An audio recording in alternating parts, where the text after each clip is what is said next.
Hello, this is Dante Matthews. I'm on the Super. I'm from the Super Zyrus channel. All right, so what I'm going to do is pretty much what everyone in there and everyone has done, and that's review the Surface Pro. Now, obviously, since I'm broke, I don't really have money to buy a Surface Pro, so I'm just gonna write down. I'm just gonna base my review off of everything I like about my, well, not about my laptop, but everything that I would want in a laptop and everything I would want in a, I guess you could say, a Windows tablet. And I'm going to combine these to make the ideal laptop, the perfect laptop, if under my own personal viewpoints. Now, this is what it says for my ideal laptop. For wait, hold on. But first, let me just say one more thing. This is how what I should think Microsoft should be focusing on. These hardware features and software features should be the viewpoints on what a Windows Surface laptop should should have. Now I know everyone's butthurt over the whole thin and light thing, but people need to realize that the lighter and the thinner you make the product, the more you're gonna have to take eliminate some things. Like um, for example, if you were to make a product like the Surface Pro 4, you won't be able to have a removable battery. You won't be able to have some of the things that I'm going to list off. So you might have to make a Surface Book. Uh, I mean, they have a Surface Book, but I'm saying like they might have to change the way they look at the Surface Book and make it for people like me who want the software features that Android tablets and smartphones have, but have the same type of hardware that powerful laptops have. Now, again, back to my point. Alright, so this is what I put for the laptop stuff. Has four USB 3.0 ports, that's four of them, a hard disk size 2 terabytes, or an SSD, which is a solid state drive, an SSD of 2 terabytes. Now, obviously, I love being able to use a touch screen, and I wish my laptop had a touch screen.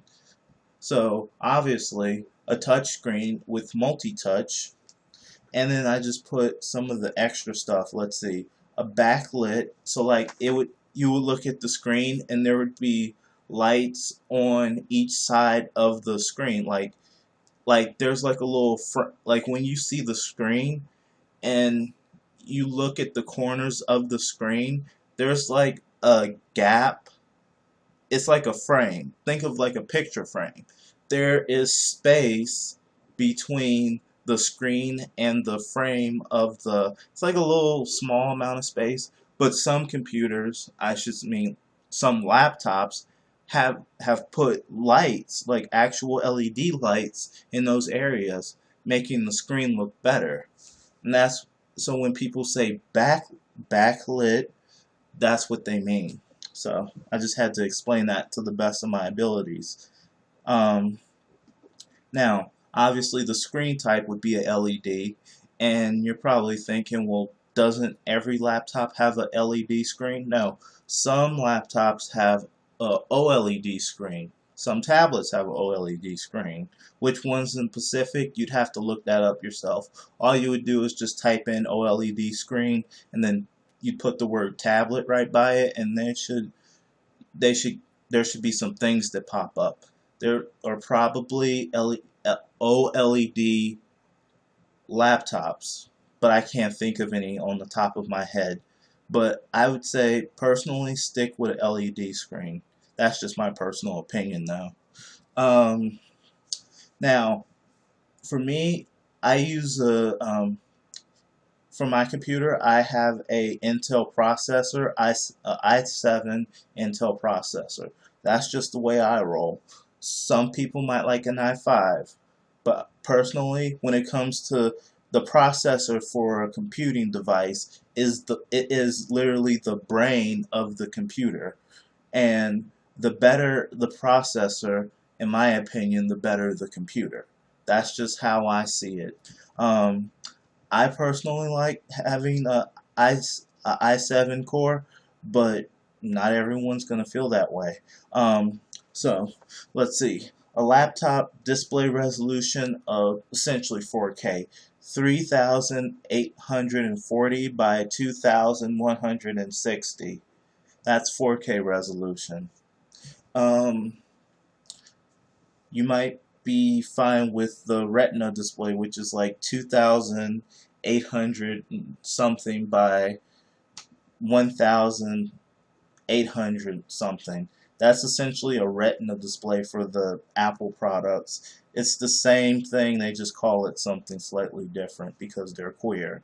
Um, so, really, Retina display is just 2K. That's how you should look at it. It's just 2K. Or 3K, I think. It's either one of the two. But that's all a Retina display is. Now, 32 gigabytes of RAM. I do video editing in Premiere Pro, and I make speed art videos, and that's every once in a while. And personally, that requires a lot of RAM. And on top of that, I use Google Chrome, which also requires a lot of RAM. I'm one of those greedy people that like having multiple tabs on my browsers. I know it's a bad habit to have, but that's just how I am. I can't change that. I won't change that. I like having multiple tabs on my web browser. Yes, I know it chews up more RAM, but I just want more RAM. So, yeah. Alright, so removable battery. Personally, I use my laptop as a desktop. So when I'm not out and about and I'm not using it on the go, I just plug that sucker in, take the battery out, and I just use it as a desktop, a portable desktop. That's just how I am. I'm weird. Now, HDMI port. I use the HDMI port when I'm just gonna say it how it is. I use the laptop screen for all the important stuff, like if I'm doing some research online or if I'm looking at something, I do it on that. And if I want something on the side, like Swagbucks, I use that website a lot, and that means having to watch commercials and video advertisement that I don't really want to see, but I want to know how how long the video is going to play and things like that. So I would put Swagbucks on that on my TV. It's really my TV, but yeah. So I connect my laptop to my TV using HDMI, and then I use my laptop screen for the important stuff. Now, NVIDIA GeForce GT 980M. That's I'm not even gonna bother. I'm just gonna say that's the fucking graphics card. Because I don't really know a lot about graphics cards, so I'm just gonna say it's NVIDIA. It's the graphics card. That's all. It's a dedicated graphics card. Integrated graphics cards suck donkey balls. Dedicated graphics card is awesome. All right, now keyboard lights. I like the LED lights on the keyboard, especially when I'm using my laptop at night. So, yeah. 1 year warranty. You know, if the device breaks and I don't have any money to get it fixed, the 1 year warranty would save my ass. 1 year warranty for a year, anything could happen. Hell, I was walking around with my tablet. I dropped that fucking thing. The screen was all cracked up, looking like it was made of spider webs. And then thanks to the warranty, got it replaced. So yeah. All right, let's see. One USB Type C. I like the idea of being able to charge my laptop with a USB Type C port. It's also called USB-C ports. Yeah, so that's just my opinion on that. Um, and Bluetooth 4.0. The latest version of Bluetooth is the better option because I use Bluetooth speakers. I have all my devices connected via Bluetooth. Um, because sometimes I just feel like having to plug in cables between devices. It can be a waste of time when I can just send the files via Bluetooth. That's just my opinion. Now, let's see. All right, now these are the tablet features that Android tablets and some Windows tablets may have, but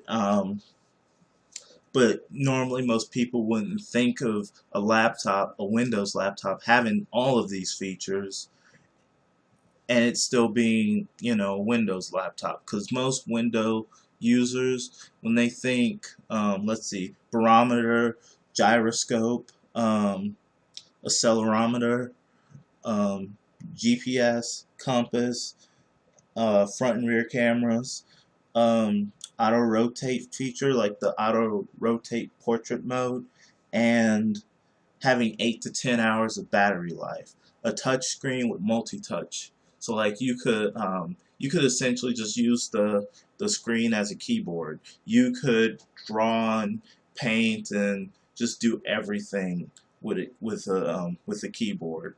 Think of it like, let's say like your laptop had the same touch features as an iPad or as a Samsung Galaxy tablet or as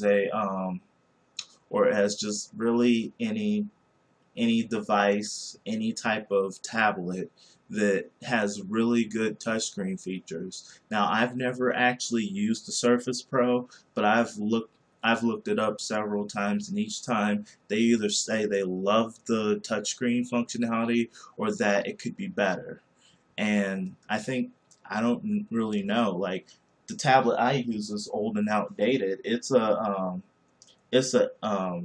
Asus Infinity touchpad, transformer touchpad, and yeah. So, but thinking about it like this, a laptop that comes in multiple sizes, 13-inch, 15-inch, and a 17-inch, and then and it would have like a barometer, gyroscope, accelerometer, a GPS, a compass, front and rear cameras, auto rotate. Now, the front and rear cameras, personally, people always say, "Oh, you should who." I can't even do it right. Who uses their laptop to take pictures? I want to punch someone in the face when they say that. That's just one of my pet peeves. It's like, well, I do, dumbass. Why do you think I put it on here? Or, I would love that. That's the only reason I would think that the Surface Pro would be great for me, or the Surface Book. Um, I love the idea of being able to have front and rear cameras. Now, I'm still going to use my Logitech web camera, but that would just be really for the front camera. The rear camera, however, the rear camera is always the best camera when it comes to megapixel size, and also because it has a the LED light. Because the thing is, with rear cameras, since they have that LED light, that also allows for people to be able to use their phone or tablet as a flashlight. So really, the LED light has two uses per device. So if this laptop was, how do you say this? If the laptop was convertible, like one of those convertible laptops where you just you bend the keyboard all the way back to where it's directly behind the screen, and then you would just hold the laptop like it's a regular tablet, and you would be able to use the touch screen functionality of it. Now, this would come in handy when it comes to doing slight doodles. Of course, a laptop of this caliber wouldn't be as good for drawing as a Wacom, but it would still be, good for maybe taking notes um, or just making little doodles. Maybe not a full blown sketch, but just like little doodles or little you know what I mean. But anyways, so that's just my opinion on that. I think that personally a product like this would be great. Um, Also, another thing, GPS. The reason I couldn't play Pokemon on my laptop was because I didn't have a GPS built into my laptop. So, yeah, I had an Android emulator on my laptop. It was called Andy OS. I had the Pokemon Go game downloaded and I was getting ready to play it. However, my laptop doesn't have a built-in GPS feature. If it had, I would have been able to play Pokemon Go, signed into my account and everything. So that's just how that is. I just wanted to mention all of that. There are benefits to having each and every single one of these features. The touchscreen features, being able to use the laptop as a convertible, and having even having a Type C port. But at the same time, it needs to have some real power in order to be able to use it to play games properly. It needs to have 10 hours, 8 to 10 hours of battery life, because the reality is this, as much as I don't like Apple, their products are pretty decent. Can't believe I just said that. Their products are decent in the sense that if you were to use a MacBook Pro, it would have 8 to 10 hours of battery life, and it would be able to go, pound for pound against my laptop, the Acer Aspire 771G. Wait, hold on. The V3771G. I always forget that part. But my point is this. Apple has made it apparently clear that it can have 2 or 3K and have 8 hours of battery life. A product can have um, good graphics, an i7 processor, and still have 8 to 10 hours worth of battery life. And I just wish that other manufacturers would take advantage of this fact and actually start making laptops that are 8 to 10 hours of battery life, 15, 17 lap 15, 17-inch laptops with 8 to 10 hours of battery life, and having great processors, great graphic cards, and being able to function well both for gaming and both for creative work. That's just how I see things. There needs to be a laptop that can really stand out and do these things. A laptop that you would be able to compare to things like the iPad, but at the same time it would come in multiple screen sizes. I know Microsoft tried to somewhat do verse off against the iPad with the Surface, but it's just there are some things that's lacking. Now, another thing is the whole controversial topic of having laptops like these, convertible laptops or laptops that you can use as a tablet, having 4G or 4 LTE, whatever, 4G internet. So now, this is the way I see it. You should have the option of buying the product, and it would come with 4G and Wi-Fi included. And let's say you just wanted to buy a laptop like this, and then just put in your own SIM card, and there would be a way for you to find out if your SIM card that you already bought is compatible with this product. Now, I love that idea, and I wish that there were more companies that were thinking like this. I also think that what was I gonna say? Oh yeah, I also think that that even though people love the idea of a product being thin and light, yes, a laptop should be should not be too heavy, but it also shouldn't be too thin either, because the thinner you make it, the more difficult it's going to be to give it good power. Like, think about it. Now, Apple has found a way to do that, but not every company is going to be able to do that or do it as well as Apple does. Apple pretty much runs purely off of the woo wow it factor, you know. So, I mean, like even now, they're talking about Apple's product not because, oh, it's such a good product, but purely because they're getting rid of the audio port. I mean, the headphone port on their on one of their devices, and it's controversial. It's a trendy topic because they're doing something just a little bit different. That's why there are videos and a lot of videos about just them getting rid of the headphone jack, the headphone. I'm just like thinking, oh my goodness. Well, anyways, back to the point. Laptops should be made to be big and beautiful, but shouldn't be made to be too thin or too heavy. There should be a balance, and that's just my real point. Laptops with tablet features, like tablet software features, again, accelerometer, GPS, front and rear cameras. I would love to see that in a laptop. Alright, this is the Super Zyrus channel. I didn't realize I was talking for so long. Sorry if I started rambling, but this is just something I feel very passionately about. Please subscribe, and have a great day. Peace.